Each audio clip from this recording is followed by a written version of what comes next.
کیا پاکستان کی عسکری و سیاسی قیادت کو ایبٹ آباد آپریشن سے متعلق پیشگی آگاہ کیا گیا؟ یہ کیسے ممکن ہوا کہ امریکی ہیلی کاپٹر 3 گھنٹے پاکستان کی فضائی حدود میں دندناتے رہے اور ہماری مسلح افواج کو خبر نہ ہو سکی؟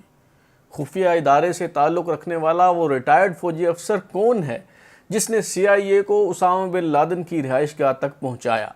آج ہم انہی سوالات کے جواب ڈھونڈنے کی کوشش کریں گے۔ میں ہوں بلال غوری اور آپ دیکھ رہے ہیں ترازو۔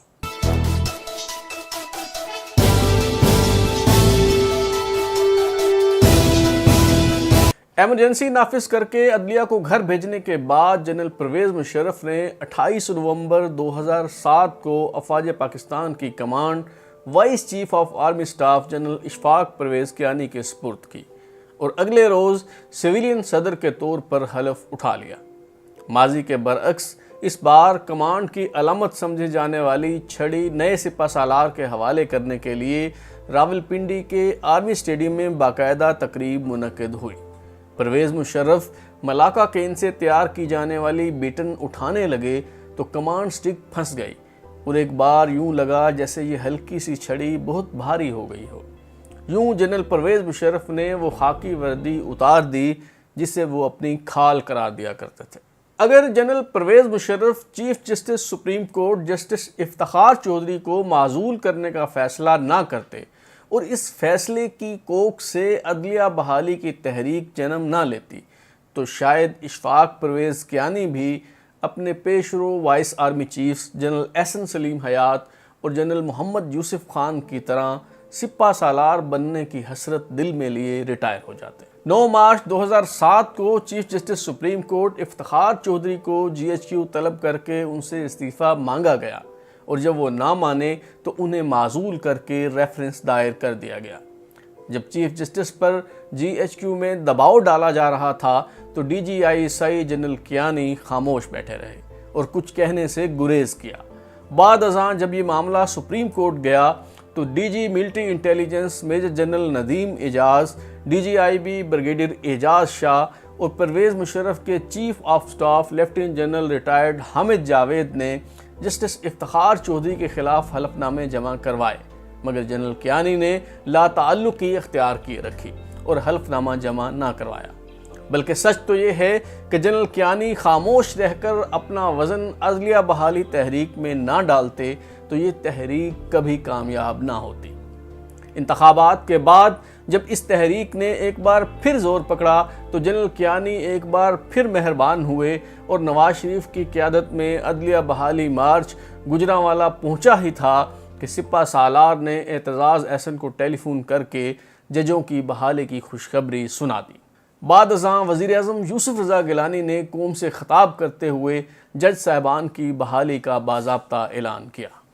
دسمبر 2003 میں جب جنرل پرویز مشرف پر حملہ ہوا تو اس واقعہ کی تفتیش کی ذمہ داری ISI کو دینے کے بجائے جنرل اشفاق پرویز کیانی کو سونپی گئی جو کمانڈر 10 کور تھے۔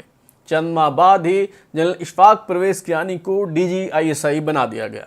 بطور DGISI جنرل اشفاق پرویز کیانی نے ابو ظہبی میں بے نظیر بھٹو سے ملاقاتیں کر کے NRO کی شرائط طے کی۔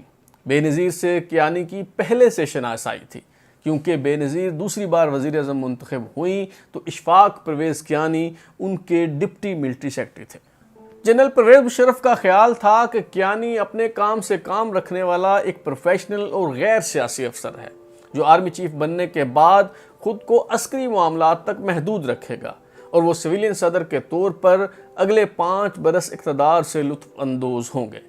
مگر پرویز مشرف اس حقیقت کا ادراک نہ کر سکے کہ کوئی بھی جنرل جب چیف بن جاتا ہے تو پھر وہ کسی کا آدمی نہیں رہتا۔ جنرل اشفاق پرویز کیانی نے فوج کی کمان سنبھالتے ہی سول محکموں میں ڈیپوٹیشن پر تعینات فوجی افسروں کو واپس بلانے کا اعلان کر دیا اور پھر عام انتخابات کے دوران ملٹری انٹیلیجنس کو غیر جانبدار رہنے کا حکم دے کر پرویز مشرف کی کنگز پارٹی کا کھیل بگاڑ دیا۔ جنرل اشفاق پرویز کیانی کے سپہ سالار بننے کے 1 ماہ بعد ہی 2 بار وزیر اعظم بننے والی بے نظیر بھٹو کو GHQ سے چند کلومیٹر کے فاصلے پر راولپنڈی کے لیاقت باغ میں قتل کر دیا گیا تو مسلم لیگ کاف اور اس کے اتحادیوں کی شکست یقینی ہو گئی۔ جنرل اشفاق پرویز کیانی سپہ سالار بنے تو خودکش حملوں اور بم دھماکوں کا سلسلہ عروج پر تھا۔ لاہور میں سری لنکن ٹیم کو نشانہ بنایا گیا۔ مغربی میڈیا میں ان خدشات کا اظہار کیا جا رہا تھا کہ طالبان پیش قدمی کرتے ہوئے اسلام آباد نہ پہنچ جائیں، کیونکہ وفاقی دارالحکومت سے محض 180 کلومیٹر کے فاصلے پر مالاکنڈ ڈویژن میں حکومت کی ریٹ ختم ہو چکی تھی اور طالبان نے اپنی چیک پوسٹیں اور عدالتیں قائم کر لی تھی۔ تحریک نفاذ شریعت محمدی کے سربراہ صوفی محمد نے 19 اپریل 2009 کو مینگورہ میں ایک بہت بڑے جلسے سے خطاب کرتے ہوئے نہ صرف جمہوریت کو کفر قرار دے دیا بلکہ اعلیٰ عدالتوں کو غیر شرعی قرار دیتے ہوئے الٹیمیٹم دے دیا کہ 4 دن میں شرعی عدالتیں قائم کی جائیں۔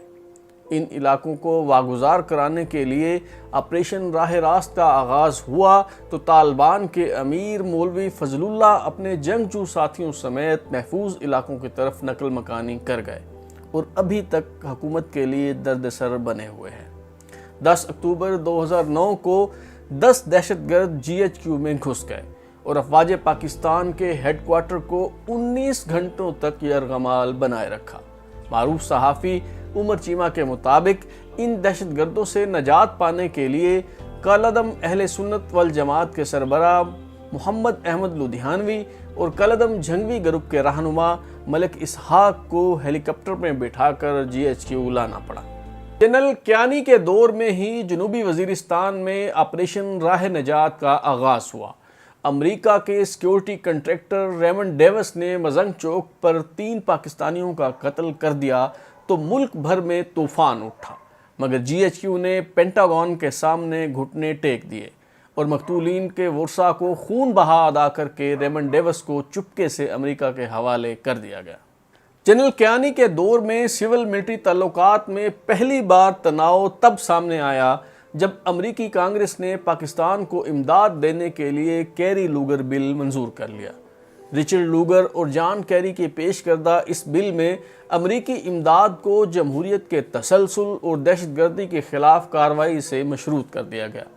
وزیر اعظم یوسف رضا گیلانی نے کیری لوگر بل کو جمہوریت کی فتح قرار دے دیا، مگر اگلے روز GHQ میں ہونے والی کور کمانڈرز کانفرنس میں عسکری قیادت نے تشویش کا اظہار کرتے ہوئے اس بل کی بعض شقوں کو قومی سلامتی کے منافی قرار دے دیا۔ اپوزیشن کی طرف سے ان خدشات کا اظہار بھی کیا گیا کہ امریکہ میں پاکستانی سفیر حسین حقانی نے یہ شقیں جان بوجھ کر کیری لوگر بل میں شامل کروائیں۔ جنرل کیانی کے دور میں لاپتہ افراد کا معاملہ شدت اختیار کر گیا۔ عدلیہ کی جانب سے مسخ شدہ لاشوں اور مسنگ پرسنز کے معاملے پر شدید خفیہ کا اظہار کیا جاتا رہا۔ ایک بار لاپتہ افراد کے مقدمے کی سماعت کرتے ہوئے چیف جسٹس نے ریمارکس دیے کہ بلوچستان کے ندی نالوں سے لاشیں مل رہی ہیں، ملبہ کب تک نامعلوم افراد پر ڈالا جاتا رہے گا۔ تنی ہوئی رسی پر چل رہی سول حکومت نے اپنی مدت پوری کرنے کے لیے افواج پاکستان کے سربراہ جنرل اشفاق پرویز کیانی کی مدت ملازمت میں 3 سال کی توسیع کر دی۔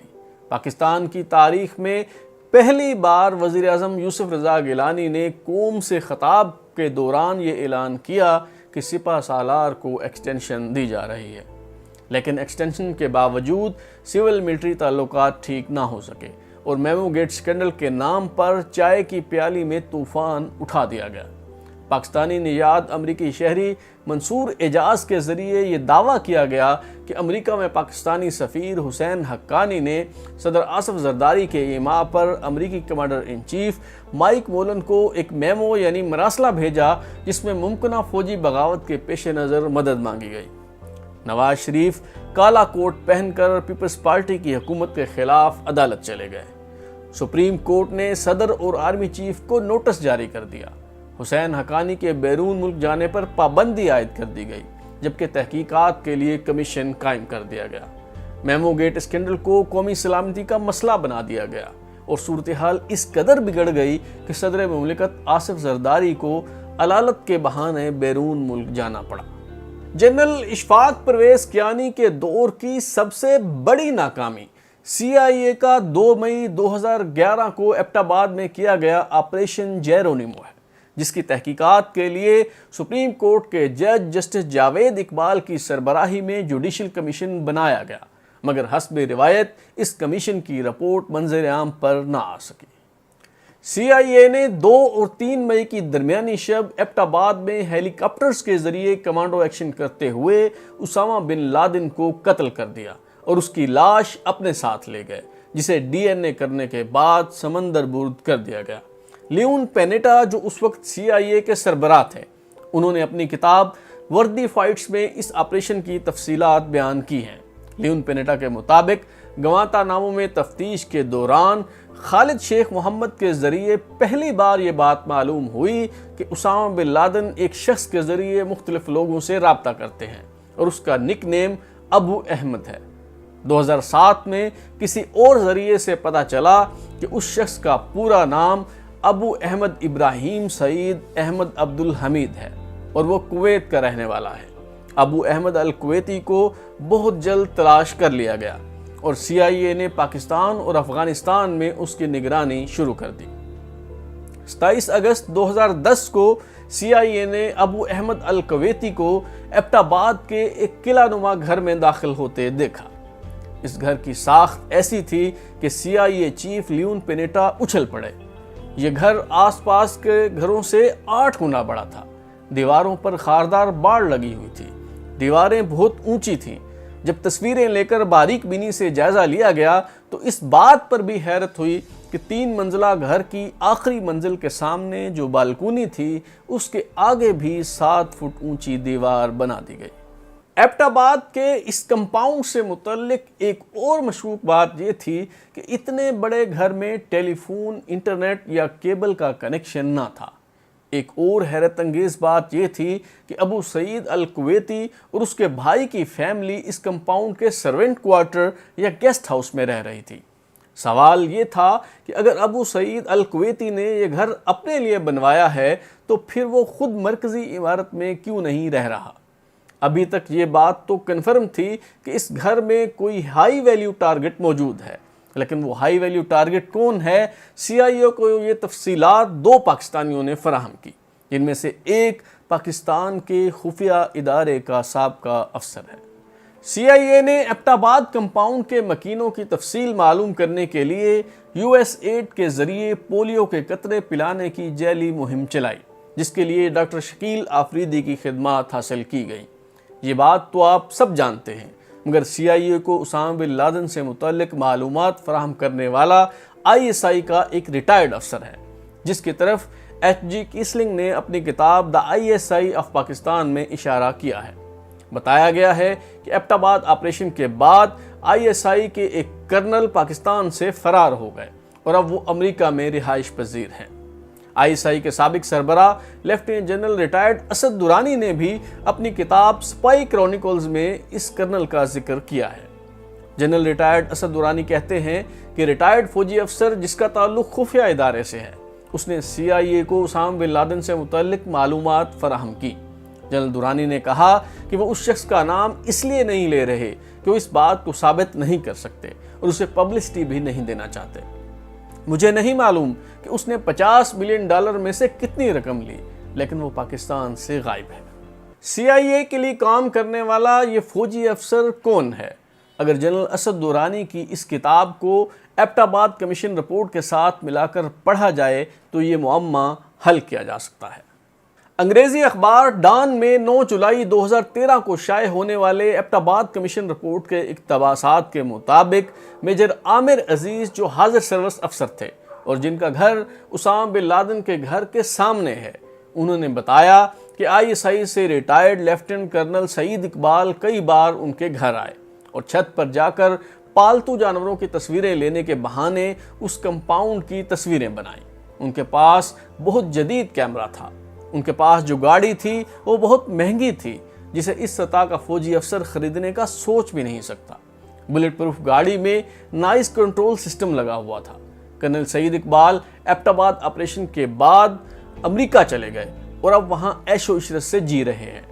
ان کے بیٹے پرویز مشرف کے ADC رہے اور ریٹائرمنٹ کے بعد دبئی میں ان کے ساتھ مل کر کاروبار کرتے رہے ہیں۔ امریکہ کے چنیوک اور بلیک ہاک ہیلی کاپٹر نے 11 بجے افغانستان سے اڑان بھری۔ 1 گھنٹہ 20 منٹ پاکستان کی فضائی حدود میں پرواز کرنے کے بعد 12:30 بجے یہ ہیلی کاپٹر احمد آباد پہنچ گئے۔ پی ایم اے کاکول اکیڈمی سے 4 کلومیٹر کے فاصلے پر اس کمپاؤنڈ میں کارروائی مکمل کی اور بحفاظت واپس افغانستان پہنچ گئے۔ 3 گھنٹے پاکستان کے ریڈار ہی نہیں، محافظ بھی گہری نیند سوئے رہے اور انہیں کانوں کان خبر نہ ہوئی۔ کیا یہ ممکن ہے؟ ایچ جی کیسلنگ اپنی کتاب میں بتاتے ہیں کہ کور کمانڈرز نے بھی جنرل کیانی پر شدید تنقید کی اور پاکستان کی عسکری تاریخ میں پہلی بار جنرل کیانی نے استعفیٰ دینے کے بارے میں سوچا، لیکن یہ فیصلہ اس لیے نہ کیا جا سکا کہ کہیں اس کا مطلب یہ نہ لیا جائے کہ اسامہ بن لادن کو فوج نے چھپا رکھا تھا۔ ایبٹ آباد آپریشن پر پارلیمان کا ان کیمرہ اجلاس بلایا گیا اور بریفنگ کے دوران آئی ایس آئی کے سربراہ جنرل احمد شجاع پاشا نے فراخ دلی کا مظاہرہ کرتے ہوئے کہا، غلطی ہوئی، معافی مانگتا ہوں، استعفیٰ دینے کے لیے بھی تیار ہوں، مگر سیاسی قیادت نے شکریہ ادا کرتے ہوئے یہ پیشکش قبول کرنے سے معذرت کر لی۔ جنرل کیانی کے 6 سالہ دور میں خاموشی کو اظہار کا ذریعہ بنایا گیا اور نہ صرف جنرل کیانی چپ شاہ کے نام کے طور پر مشہور ہوئے بلکہ آئی ایس پی آر نے بھی کم گوئی کی روش اپنائی۔ مگر ان کے جانشین جنرل راحیل شریف کا دور کیسا رہا، اس حوالے سے بات ہوگی اگلی قسط میں۔ سبسکرائب کریں، لائک کریں، اپنا فیڈ بیک دیں اور دیکھتے رہیں ہمارا چینل ترازو۔